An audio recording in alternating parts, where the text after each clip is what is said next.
Hello, and welcome to another installment of the Fortnightly review. The game for this week? Super Meat Boy. Super Meat Boy is a 2D platformer where we control Meat Boy, a blob of meat whose quest is to save his girlfriend, Bad Girl, from the clutches of the evil Dr. Fetus. Surprisingly, this story actually means something to the flow of the game. It isn't just there at the start of the game to get the player's interest. Meat Boy's controls are pretty simple. Arrow keys or WASD to move, spacebar to jump, and shift to speed up. Although the controls are simple, the game itself is much more. Meat Boy has to jump chasms, scale walls, avoid saws, and avoid all traps and dangers that Dr. Fetus has presented him with. In order to complete the level, you have to get Meat Boy to Bandage Girl, but you can never get there without Dr. Fetus taking her away first. Does all this sound easy? Think you can do it in a breeze? It's not, and you can't. The game can be torturous at times, with levels taking many tries to complete. The game luckily has a reward for failing hundreds of times. At the end of the level, you get to see a replay of the entire run-through with every attempt you made active. This is extremely awesome to see if you failed many times.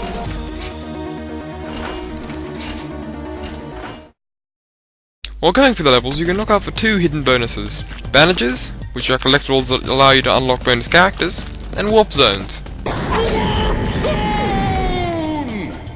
Warp zones are teleports to a bonus stage, which contain a hefty amount of bandages and differ from the main stage drastically, and are also significantly harder. The most common warp zone I found was one that sends you to a retro arcade version of Meat Boy, with arcade graphics and free lives to complete it with. You can also find warp zones that unlock a specific character for you to use. Commander Video from the game Bit Trip Runner was the first of these I found. But there are many more characters for you to unlock from different video game titles. The game is separated into different stages, but all contain a generous amount of levels. Each stage is unique in its setting, theme, and difficulty. The first stage is the forest, which is decently easy. But when you get to the later stages, the risks increase, and everything is out to kill you. There are 5 stages, as well as the player-made levels to download and play in-game. There's also a Dark World. Once you complete a level in the normal game and gotten an A+ rating within it, you are able to play the Dark World equivalent of it. The Dark World version of a level is the same as the Light World level, but drastically harder. Remember that nice forest level you had? Now it has large saws everywhere. You can also go to the player-made level stage, where you can download and play player-made levels, obviously. The only problem here is, they're freaking hard!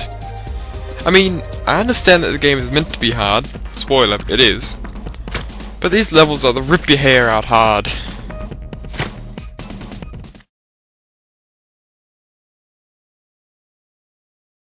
The game is fun, and there's a great retro vibe to it.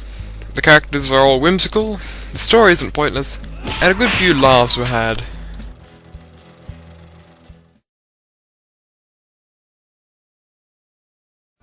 It's freaking hard!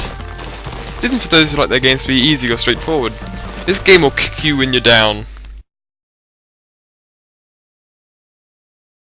Some of the bonus stages are just awesome. Full stop.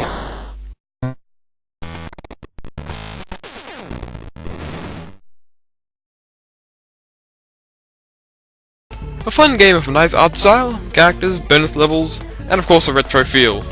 It is hard, but it's a rewarding hard. When you complete the level, you punch the air with your fist in triumph.